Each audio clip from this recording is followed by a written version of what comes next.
You did. All right, well, good morning, everybody. Like Dad said, I'm Anthony. This is my wife, Joanna. And in 4 days now, we will be moving to Honduras as missionaries with our 3 little munchkins. And so I guess wanted to start off by saying thank you for giving us the time this morning to just be able to share a little bit about what God is doing and kind of what He's been laying on our hearts throughout this process. We really appreciate it and are happy to be here. What I want to start off with is a verse that has kind of followed us along in our journey as missionaries to Honduras.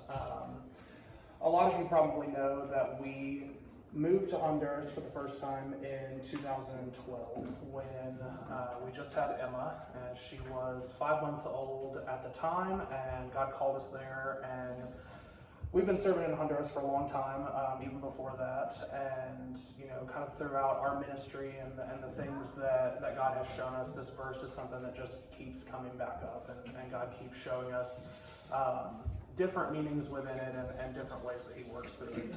So I'll just read. It is in 1 Corinthians 10:13. Says, "No temptation has overtaken you except what is common to mankind, and God is faithful. He will not let you be tempted beyond what you can bear. But when you are tempted, He will also provide a way out so that you can endure it." You guys have certainly all heard this verse before, and I think often this verse gets misquoted or maybe misused to mean that God will never let anything bad happen to us, or that He'll never give us anything more than we can handle. We think to ourselves, or we say to ourselves, oh, God would never allow my spouse to be unfaithful, or He would never allow my child to die unexpectedly, or He'd never allow me to lose this job that I rely on and be unemployed. And I think that while it's true that God doesn't send us trials or doesn't tempt us Himself, God does allow us to face things that are difficult and face things that are more than we can handle. James 1:13 and 14 says, "When tempted, no one should say, 'God is tempting me.' For God cannot be tempted by evil, nor does He tempt anyone. But each person is tempted when they are dragged away by their own evil desire and enticed." And so we know that God doesn't send us these things, but God does allow us to face them. When God called us to Honduras this time around, He called us in a time that felt more than we could bear. As I said, we lived there before and we worked there for years, but when we lived there the first time around, a lot of you guys know, because a lot of you guys were praying for us while we were there, that was a really difficult year on us, and we faced a lot of unexpected challenges that we didn't think were going to happen and that we didn't think we could handle. When we got there, we were told that the school that we were teaching at was going to be paying us enough to live on, and that was not true, and so money was an issue that year. But on top of that, Emma was constantly sick with different issues. She had double lung pneumonia at one point and an infection in her blood, and she had a pretty bad head injury while we were there, and we were in and out of the hospital week after week while we were there, and it was just a very draining year on us because we allowed ourselves to be drained and to give more than what we were allowing God to fill us up. And so what He taught us whenever we were there is that He constantly does give us things that are too big for us to handle, but He doesn't do it, maliciously or, accidentally. He does it with a purpose. And one of the main things that we took away from that year whenever we were there was that God brings us to circumstances that are too big for us to handle because it allows us to see how capable He is, and it allows us to see how good He is, and to not, take the credit for something that we didn't do. And so God is constantly showing us that He is bigger than the problems that He puts in front of us, and I think that showing up to circumstances that seem too big for us is a very integral part of that. Philippians 4:13 says, I can do all things through him who strengthens me. The focus of that verse often is I can do all things, but the reality is that our ability to do anything or all things completely relies on God being there and walking us through it. And so this has just kind of been, something that has been on our hearts ever since we started working in Honduras, and that, we thought we understood how God was going to work when we were there the first time, and watching him kind of change, our perspective on it. So when we came back from Honduras in 2013, we knew that we would continue to work there. We knew that we would travel there. We knew that we'd send money there. We knew that Honduras would always be a huge part of our lives, but we did not have any expectation that we were going to be moving there again.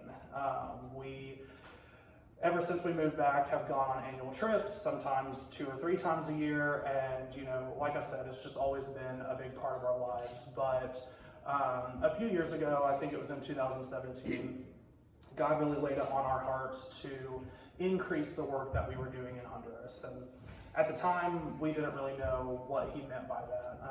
We thought, we'll travel more, we'll give more money. We run a business that does marketing for small businesses and other ministries, and so we thought, we'll put our business behind the work that's being done there, and we'll help them raise more money, and we'll help people be more aware of what's going on, and that was sort of what our interpretation of God's message was. But moving there was not on our minds at all. We thought that we might live there again, but we thought that it would be when our kids were grown and when things were easier on us. And so we took what God said and applied it the way that we thought it was going to be, and that led us to taking a trip in February of last year. So February of 2019, I traveled down to Honduras with a videographer friend of mine with the intention of being able to capture some footage, just like what we watched with the medical dental bus, some interview footage, and just to be able to put a story behind the work that we had been a part of while we were there, and to help people better understand what the needs were and how they could get involved. And so when we went, my plan was to travel to each of the villages that we work with there in Honduras and to basically run a needs analysis on each village and figure out what their greatest needs were. My expectation was that needs analysis was going to include things like a water system or better roads, because often mountain roads there get washed away by the rain, or a new church building, or a house for somebody who had lost their house, or just things like that were on my mind. And I thought, we'll be able to capture these pastors talking about what their village's greatest needs are and help people understand, where they can get involved and where they can give money and what their money will accomplish when they do. And so I went into each of those villages, day after day while we were there, and asked these pastors, what is the greatest need that your village has? And to my surprise, I got the same answer from every pastor that I talked to, and it was totally different than what I thought it was going to be. What they said was, our greatest need is we need work. As a village, there's not a lot of job opportunities when we are a 4-hour walk from a town or city. We farm and we trade a lot amongst ourselves, but there's just not job opportunities here, and that's what we need. And that answer completely took me by surprise and also overwhelmed me, because I was expecting that what they would give me would be things that we could fix, and fixing a third world economy is not something that I am equipped to fix. And so getting those answers kind of took my breath away and caused me to have a better understanding of what these people face on a daily basis. That, here in the US, if you want a job, if you want to work, you can get a job. You can work in a fast food restaurant, or you can work in manufacturing, or you can do whatever you need to do to survive. And there's just no shortage of jobs in this country, despite what some people may say.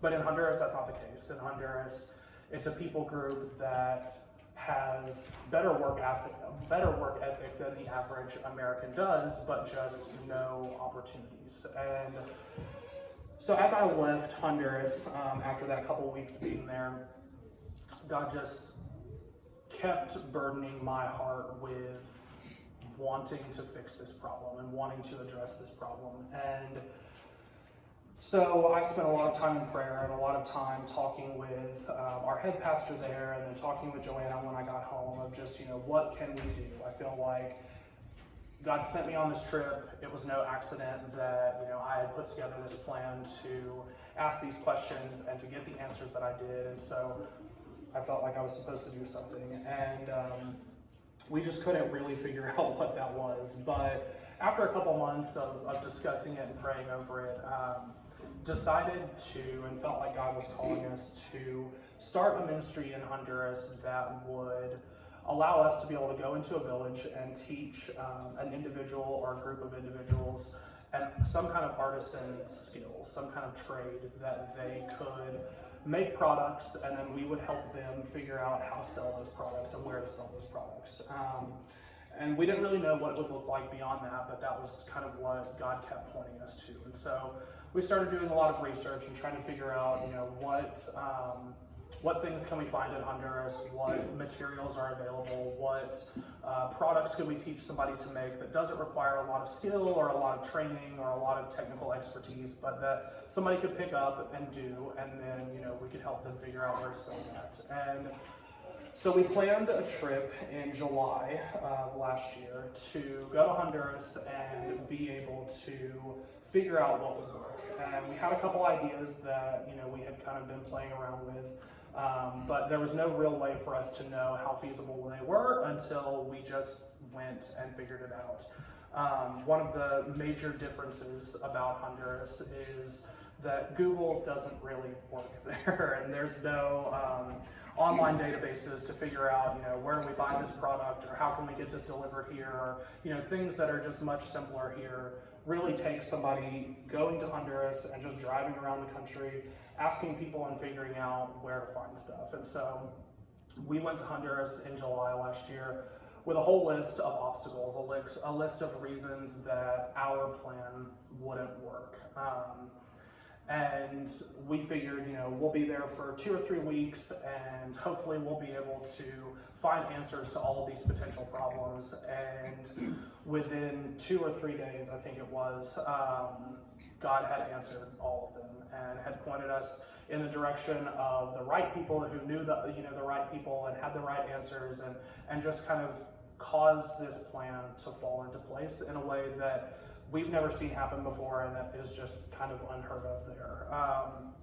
And so at the time, we knew this was God's project. This is what he wanted to do. It was what he had called us to, but we were still very much thinking that we would start this program, we would start this project, and we would manage it from here in the U.S.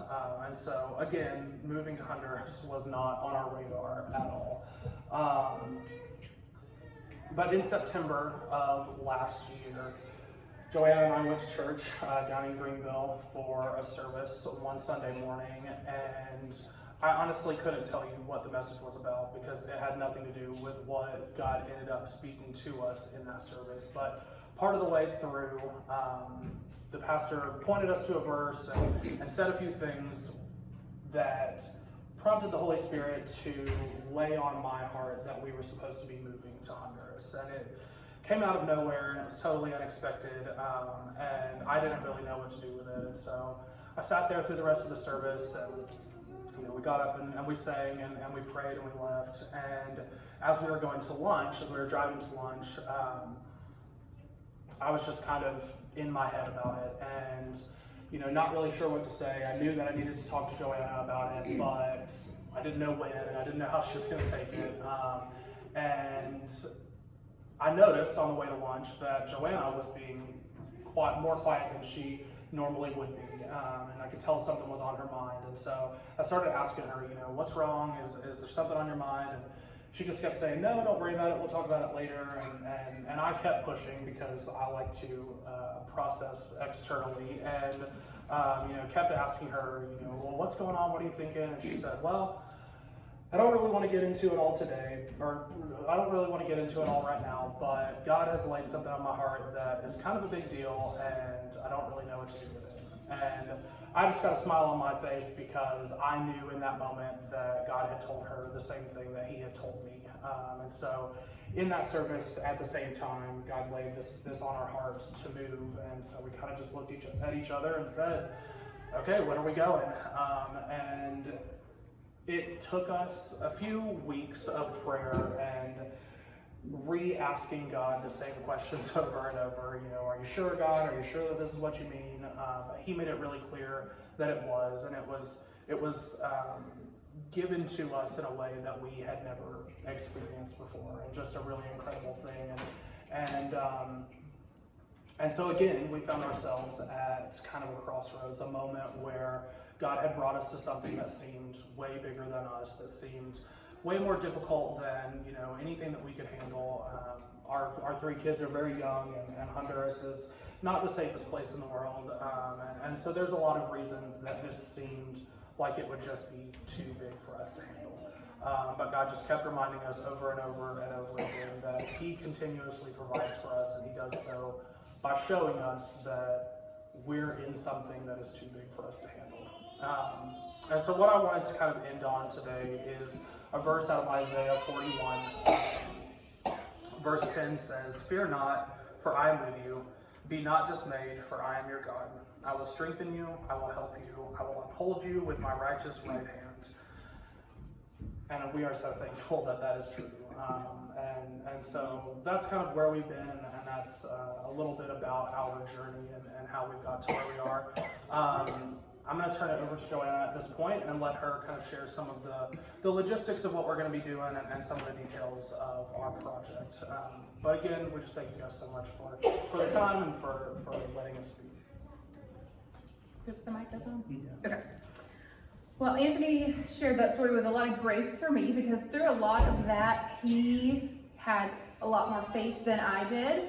After that day in the car where he turned and smiled after I said there was something on my mind, he just says, "So when are we moving?" And I was like, oh man. So he just jumped right into it. And for the next month, pretty much every single day, I would wake up and I'm like panicked. I'm like, no, we heard wrong. That's not what God said. There's no way. He's telling us to drop our business, move our 3 kids. There's just no way. And Anthony would just smile and say, well, I'm going to work. You stay home. Don't go to the office today, and just pray about it until you have peace. And so we did that every day for about a month, where I'd spend the first 3 hours of my day just praying until God gave me complete peace. And I'm like, let's move. And then I woke up the next day and did it all over again. So he tells that story with a lot of grace for me. But the fact is, it took a lot of wrestling with God to get to the place that I had to realize that I wasn't equipped and we were not ready, but that God was ready and he was going to equip us. So as we began to pray over what those artisan skills were going to be, God kept bringing us to artisan soap, which to me was kind of bizarre. I'd seen it, but I have never before now paid $8 for a bar of soap at the farmer's market. You can get a 10-pack at Walmart for $1. And so to me it was a bit elusive, but he kept driving us there and to a couple others. But when we went to Honduras in July of last year, that list he talks through was my list of 20 reasons it can't work. And he's like, oh, God's going to fix it all. And he did very, very quickly. And so as we began to explore that trip, we had budgeted 3 weeks of time that God answered everything in 3 days. It gave us some flexibility to just take us where God wanted us. We were able to do a few projects, but we also had a lot of just really obvious spirit-led encounters, even flying in that July trip. We had booked our family together to sit together, and then as we boarded the plane, the stewardess said, actually, Emma and Nate are going to the very back of the plane alone. You two stay here with Grayson, and they set us by a stranger, and it was just a weird airline thing that was frustrating in the moment, but we were sat by an older lady who we started talking to and found out that she runs an orphanage and a school. that I had never heard of. And it's funny because when we lived there, we drove past it every single day. It was on a side road and we drove past it hundreds, maybe thousands of times in our life. And I never knew she was there, and she's been there for 25 years. And so she asked us to come visit her, and I didn't know if we would have time, and God made time. So we were able to go visit her facility and see the school that serves 300 kids and an orphanage that has 30 kids living there. And she was breaking ground on a new building that was going to be a tech school to give some like practical trade skills to students after they graduate. And so there was just a lot of cool interactions and people we met. But when we came back, after hearing that call, we had already been trying to put things in place. I'm the detail-oriented planner, so I began to put curriculum to be able to train people. We started looking up all the numbers, how we're going to do the sales channels, and I'm putting everything, all the plans together. Reading the entire IRS code for 501c3s and a lot of logistics. And then after God told us we were moving, not just going to go spend a month and get it launched, I started really putting together budget numbers of what does it look like for our family to live there and run this ministry. And had kind of landed on it was going to be around $5,000 a month, which felt doable. It was like, that's high, but we can fundraise that. We can make that happen. And then the first week in January, one day in the middle of the night, I woke up and realized there was a huge hole in our plan. That if we're going to teach these women to make artisan soaps, they need hard countertop space, they need running water, they need electricity, which none of them have. I'm going, oh, we've got to build a building and run electric wires. We're talking, maybe 50 grand to start, or we have to transport them every day. And as I began to run all the ways it could work, realized that it doubled, maybe tripled our monthly budget that first year. And we were going to need 10 or 15,000. I'm going, oh no. So I don't sleep that night. Anthony wakes up and I'm like, there's a hole in our plan. This is how I say good morning. And he's like, what are you talking about? I'm like, our plan, there's a huge hole. And he just started laughing and says, no, there's not. I said, no, really, there's a big hole. Like, this budget is not going to cut it. Let me tell you. And he's like, no, I got a meeting. There's not a hole. And I said, Anthony, there is. And he said, listen, you've created business strategy plans where we've missed a hole before. And he said, but you didn't make this plan. And in fact, you kind of from the beginning said, no, this plan is not our plan. We're not going to do that plan. This plan can't work. This is God's plan that we're just getting to participate in. And God don't have holes in his plans. And so knowing he was right, I kind of eye rolled. I was like, yeah, you're right. But I was like, but there is a hole. And he was like, you just need to stay home. Pray about it. God's going to give you peace. And he went to work with all his faith, and I stayed home in all my anxiety. And I spent about 8 hours that day just fasting and praying, asking God, what in the world? We just pulled our kids from school. We've just told all of our family we're leaving, and now this plan doesn't seem like this plan can work. And by the end of the day, after wrestling with God for 8 hours, he affirmed to me there was a big hole in that plan. I was right, that it was there. I wasn't crazy, but that he had the piece to fit that hole. And I didn't get to know what it was right then, but I just needed to keep moving forward and trust him. And so it took 8 hours for my hard head to get there, and I finally got to the place I said, all right, God, I'm going to trust you. And so Anthony comes home, and he walks in with a smile, and he's like, so, there wasn't a hole, was there? And I was like, nope, God says there is a hole. And he's like, kind of looking at me, I'm like, but God's got the piece to fill it, so we're going to keep moving forward. So I started cooking dinner. We were going to have Bible study that night, so I'm running around getting ready, and my phone rings, and it was somebody from Honduras. And so we answered it. I thought maybe it was a friend or someone there I know, and it was the lady who runs that school and orphanage, Rhonda, who we'd met in July. And so I answered and said, hey, how are you? Your tech school's supposed to be opening like next week. How's it going? And she pauses and says, well, that's why I'm calling. I said, okay. She said, everything that for the past 4 years I've been putting in place, the fundraising, the teachers, the curriculum, the government loopholes, because their government makes ours look light with red tape. She said, every detail has fallen apart in the last 24 hours. And so she tells me the first one. Well, the local municipality says we need to move our concrete building we just built over about 50 yards, or there's a big 20 grand a year fee or something. And I said, oh, well, I know a guy in the government. I can help you connect. And she's like, just wait. Don't fix these problems. Wait. And so she starts going down the list of all the things that had fallen apart. And she said, it kind of felt like Job for a minute. And she said, so after about the 5th call of why we can't open next week, I got on my knees and started praying. She goes, about 3 o'clock this morning, which is about the time I had woken up too. And she said, I've spent all day fasting and praying and asking God. And she said, my prayers started with, God, make this stop. And then it was, God, what do you need me to do? And then she said, eventually I worked through to the place of, God, what are you doing? How are we going to do this? She said, he got me to finally get to, like, are we delaying? Are we not going to open yet? And she said, finally, he got me to, like, are we not opening at all?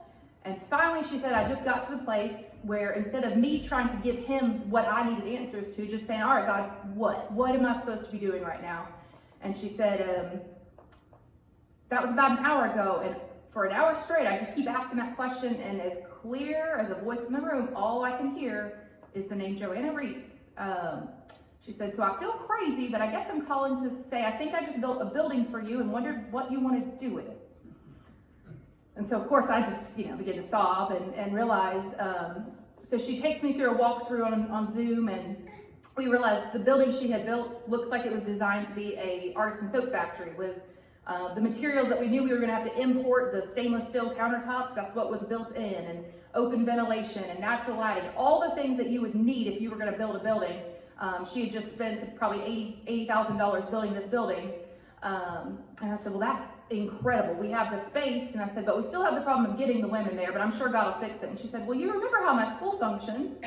We take our buses to the 15 surrounding local villages and pick up the kids who are too poor to afford the uniform for public school and bus them in. So we could just let the moms of those same kids jump on the bus and drive in every day to the facility. And so in one fell swoop, something that felt overwhelming, six-figure overwhelming and impossible, God answered in a minute. And it was in that moment that me and Anthony began to realize this really isn't our ministry. This isn't something we're doing or that we're equipped. There's no way I could have fixed that. There's no way we could have come up with $150,000. There's no way we could have done what was needing to happen. But as soon as we got to the place that we really had the faith to believe God was going to fill that hole, he did. And so I think that's kind of just connecting back to the verse Anthony shared.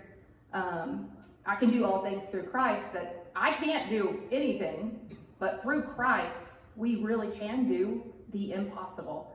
And so we're planning to jump in, and COVID also wasn't in our plans. We actually were planning to be there in May.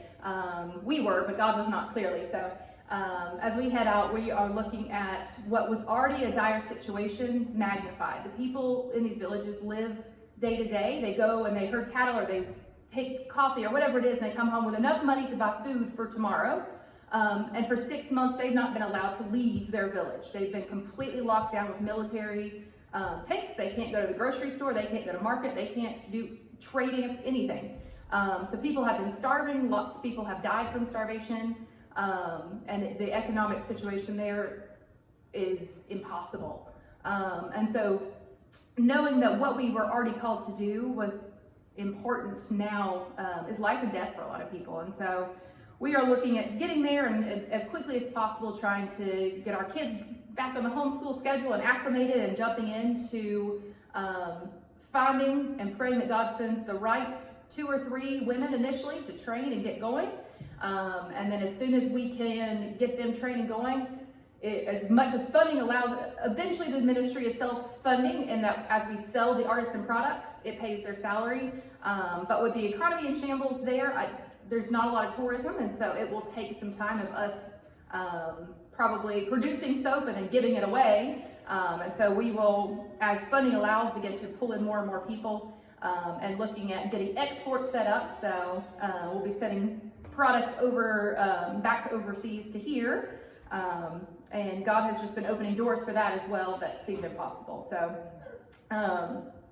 we are leaving in 4 days, and I think our biggest prayer right now is for our kids to be able to adjust and that we can prioritize them, because I know God's got the ministry. He's done it. He is already answering the prayers and opening every door. And so I guess what we ask from you guys is that you will be committed to praying. When we left last time with our belief that we can do all things, God really humbled us, and we know we can't without him, and so that requires a lot of prayer. So we today brought a variety of goods. So we have some angels made from corn husks that the kids assemble in villages to sell, candles from an organization in Honduras that similar mission as what we do, that helps women create these candles and export them. And then we also have a stack of flyers here with just kind of some information about us and our family. And so when we wrap up here in a minute, I would love for you guys to come and everybody take one of those flyers home and just put it somewhere that will remind you to pray for us. And then if you would like to get on our email list, if you do email, at the end, Anthony will have a little place where he can jot down your name and email so you can get those updates. If you don't do email, I'm sure Tony and Merle will keep you looped in of kind of what's happening with our world. And then if you would like to jump in financially, for the women in those villages, they mostly have been living on about $50 a month. And with that, they're constantly sick. They sleep on the mud floor. They don't have indoor plumbing. So we're looking at trying to pay them a salary of about $200 to $250 a month, which will help them set up a savings account and begin to install plumbing, and helping them learn budgeting skills as part of the program. Most of the women we work with will be single moms raising 5 kids, and so the other part where their kids will be not allowed to beg anymore. They have to go back to school because now they're not needing to beg. And so if you wanted to jump in, the more funding at this point that we accrue, it just allows us to pull in more women at a faster pace and impact more people for Christ. So if you want to do that, Anthony can also help set up if you want a recurring giving or anything like that. He's got it all in his fancy iPad. So I think that's all we got, Tony.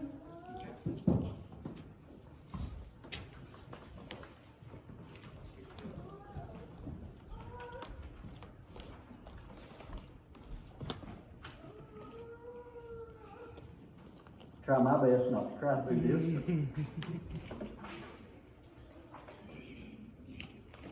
But it does make the Father proud to see his kids work for the Lord and to do what God is calling them to do. You know, that's one of the biggest things is when God calls is that we answer and go. And of course we all know that when it comes to missions and mission work. And just like they have explained, you know, we never know what God is going to do. And we go into it with all these anxieties of what we're going to do, and basically all we need to do is just be there and go and let God do through us. But just pray for them, and of course they'll be up here after the service if you want to come and talk to them as well. And then, of course, pick up a pamphlet there. I've got a list. I've got a sheet of paper here with email list. I wrote email list on it if you want to write your email. I know it's not the most kosher thing, but that's all I have handy right now. But you can leave your name and email there and get on their email list. And like Anthony said, if you don't do emails, we'll keep you posted and updated as well. Our closing hymn this morning is "Wherever He Leads, I'll Go."